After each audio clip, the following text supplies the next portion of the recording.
હું અત્યારે છું પાલનપુરમાં અને જવાનો છું ગોધરા મારા ભાઈની ચેસ માટે. તો અમે જવાના છીએ પછી વિદ્યા મંદિર સ્કૂલ.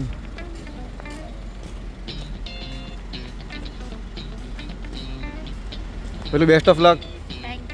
Thank you.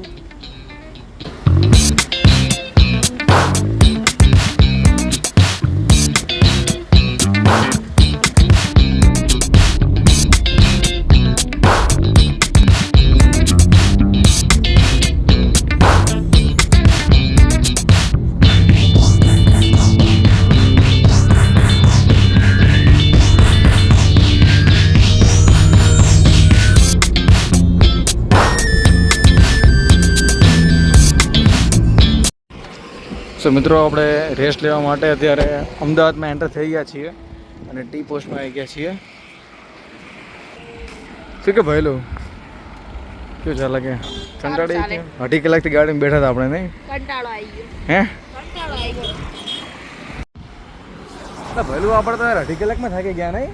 બેઠા બેઠા પાલનપુરથી મિત્રો અમે નીકળ્યા હતા, અઢી કલાકે અમદાવાદ પહોંચ્યા અને હજુ બીજા અઢી કલાકે અમે પહોંચશું ગોધરા.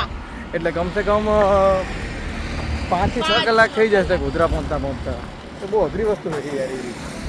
મારા આના પપ્પા મારા ફુવા ગાડી ચલાવે ભાગી ગયા એટલે હવે અમે ટી પોસ્ટ છે ને રેસ્ટ લેવા માટે છીએ.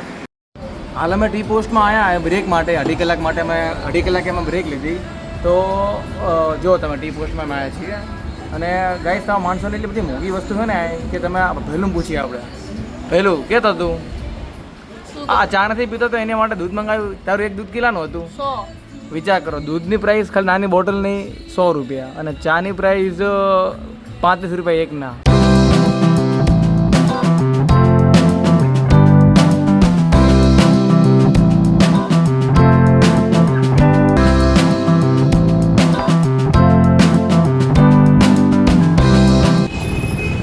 સો મિત્રો લગભગ કેટલા કલાકે આપણે પહેલું નહીં ખબર. આ તો હોઈ ગયો તો 6 કલાકે 6-6.5 કલાકે અમે પહોંચ્યા ગોધરા અને અમારો ભાઈ આવી રહ્યો છે આગળ પુલથી. હાય સચિનભાઈ. સચિનભાઈ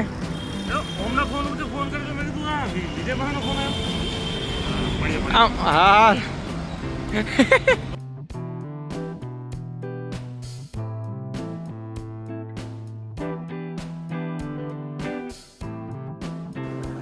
સો અમે 26 તારીખે કાલે રાત્રે પહોંચ્યા 7 વાગે અને 6 કલાકનો રસ્તો હતો અને બીજા દિવસે તો સવારે ઉઠ્યા તો વરસાદ ચાલુ હતો ગાઈઝ.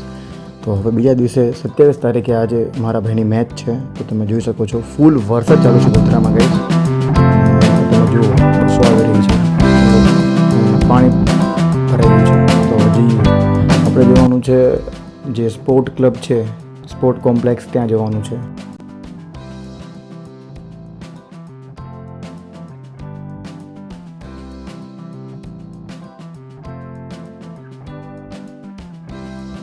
તો મિત્રો કાલે અમે સાંજે આવ્યા આટલા વાગે 7 વાગે અને આજ સવારે આ 2 જણા મારા મિત્ર છે, મારો ફૂન છોકરો અને આનો મિત્ર. તો મેચ હતી અને આખો દિવસ મેચ ચાલી. તો મેં વચ્ચે બ્લોગ બનાવ્યો નહીં કારણ કે વરસાદ ચાલતો હતો.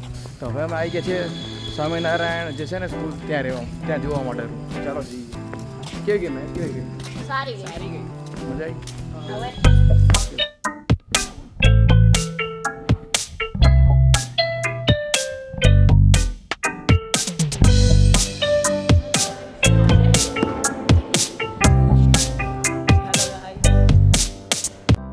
હવે મિત્રો ત્રીજા દિવસે લાસ્ટ દિવસ હતો અને મેચ પૂરી થઈ ગઈ હતી અને 29 તારીખે અમે સવારે નક્કી કર્યું કે આપણે વળતા જતી વખતે ઈડરગઢ, શામળાજી અને વચ્ચે જે સારા સ્થળ આવે, મેસો ડેમ છે, અલગ અલગ બીજા સ્થળ છે, તો ત્યાં આપણે જઈએ. તો હવે અમે જઈ રહ્યા છીએ અને મિત્રો 600 કિલોમીટરનું અંતર કાપ્યું છે.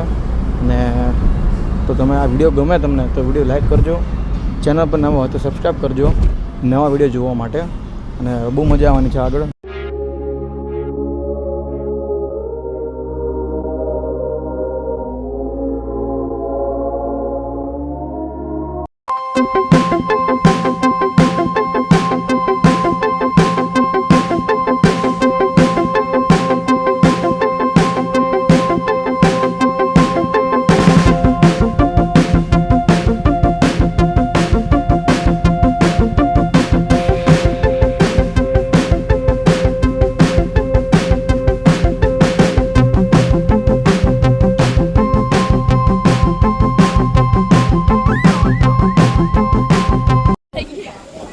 મિત્રો અમે ગોધરાથી 3 દિવસ પછી વળતા વળ્યા અને પછી વળતા મારે ફૂએ એવું કીધું કે આપણે જઈએ ક્યાં જઈએ? શામળાજી. તો અત્યારે અમે આવી ગયા છીએ શામળાજી મંદિરે.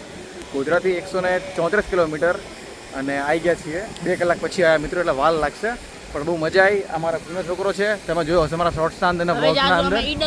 હવે અમે જવાના છીએ ઈડરગઢ. તો આ બ્લોગ તમે જોજો, બહુ મજા આવશે. અને ખબર નહીં અત્યારે મંદિર કેમ બંધ છે, પણ તો મંદિરના સિનેમેટિક શોટ તમે જોજો. અને મારો ફૂનો છોકરો જીત્યો છે 7 મેચમાંથી 4 મેચ જીત્યો છે અને રાજ્ય લેવલે મેચ હતી. આ ચોથી એની મેચ હતી રાજ્ય લેવલે. એના પહેલાં 3 મેચ જીત્યો અને આ ચોથી પણ જીત્યો છે. તો કોંગ્રેચ્યુલેશન્સ પહેલું તને. Thank you. તમે પણ કોંગ્રેચ્યુલેશન્સ લખી દેજો કમેન્ટમાં. Thank you all subscribers. અને વિડીયો ગમે તો વિડીયોને લાઈક કરજો, શેર કરજો અને સબસ્ક્રાઈબ કરજો.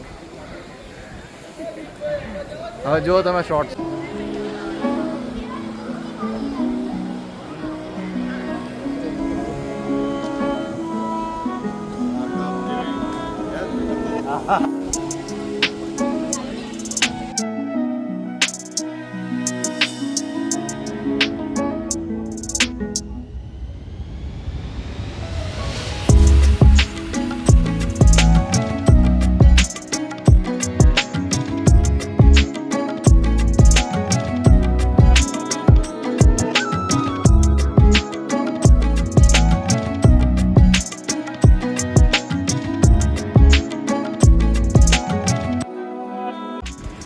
સો મિત્રો અમે ગયા હતા શામળાજી મંદિર. ત્યાં મંદિર ગયા એટલે દરવાજો બંધ હતો મંદિરે, બરાબર. 12:30 વાગે ખુશ થયો. 12:15 12:15 ના 12:30 12:15 12:15 એટલે 10-15 મિનિટની વાર. તો અમે આવી ગયા છીએ મેટ્રો ડેમ. આ કેવો હતો અને તારે કંઈ કેવો ડેમ છે કે શું? ના મારે તો કંઈ કેવું નથી, પણ હવા મસ્ત આવે છે. તો એ હવાનું તો કે Hello, how are you? Fine. આ છે મારા ફુવા રમેશ ફુવા. Metro Dam, very nice. Cold. Place યા કોલ્ડ Yes. પ્લેસ. મજા આવી અહીંયા. હા, ખૂબ સરસ નજારો, કુદરતી દ્રશ્ય દેખાઈ રહ્યું છે. આવા દ્રશ્યો જોતા રહેવું જોઈએ. જીવનમાં પ્રાકૃતિક મનને શાંતિ મળે. સ્થળોને તમે જોતા રહો. નિહાળતા રહેવા જોઈએ નહીં. મિત્રો હું મારી લાઈફમાં પહેલી વાર ગોધરા સાઈડ, ગોધરા, મહીસાગર, અરવલ્લી એ બાજુ આવ્યો છું. અને એ મોકો મારા ફુવાના કારણે મને મળ્યો. તો હું, મારા ફુવા અને એમનો છોકરો ભૈલું, અમે 3 જણા અત્યારે વળતા જઈ રહ્યા છીએ ઘરે. તો વળતા અમે પહેલાં જતા હતા ને એટલે ચેસ મેચ હતી, તો ત્યાં પહેલાં વહેલું પહોંચવું જરૂરી હતું. તો એટલા માટે પછી અમે ત્યાં બહુ વચ્ચે રસ્તામાં હે ને અમે બહુ પ્લેસ ના જોયા, બરાબર. પણ વળતા વળ્યા ને એટલે અમારે જે રૂટમાં આવતા હતા ને પ્લેસ, જેમ કે આ ઈડરગઢ હજુ જવાનું છે, આ મોડાસા આવ્યું, ત્યાં અમુક જગ્યા આવી હતી. ત્યારે આપણે અહીં આ મેસો ડેમ છે, તો એવી રીતે આપણે અલગ અલગ જગ્યા ફરી. તો મજા આવી મને. તમે જુઓ પાછળ.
પહાડોની વચ્ચેથી અમે જઈ રહ્યા છીએ ઉપર ઈડરગઢ. અને સામે છે અહીંથી ઈડરગઢની મતલબ દેખાઈ રહ્યું છે સિટી, ઘર જેવું. જો તમને બતાવું.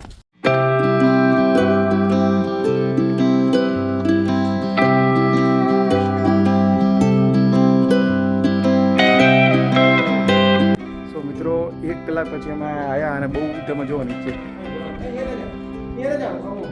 બહુ વાર લાગી. તમે રસ્તો જુઓ, બહુ ખરાબ હતો. અને હવે આવી ગયા છીએ અંદર. ઉપર આવ્યા પછી જે હવા આવે મેં નહીં ફુવા શું કહ્યું તમારું ભાઈઓ બે લે જલ્દી માં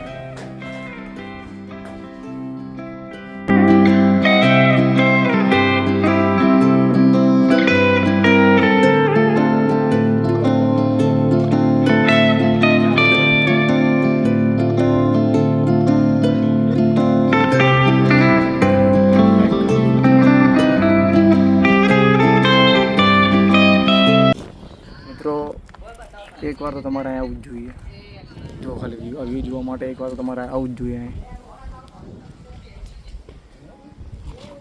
તો મિત્રો અમે વળતા જ્યારે ચડ્યા ને ત્યારે અમે નહોતા એકતા કારણ કે ગુફા જેવું હતું અને અમને ખબર નથી કે બીજો રસ્તો કયો હતો પણ આ 3 મિત્રો અમને અમારી મદદ કરી તો થેન્ક યુ મિત્રો આ લોકો અમદાવાદથી જ છે જય બાબારી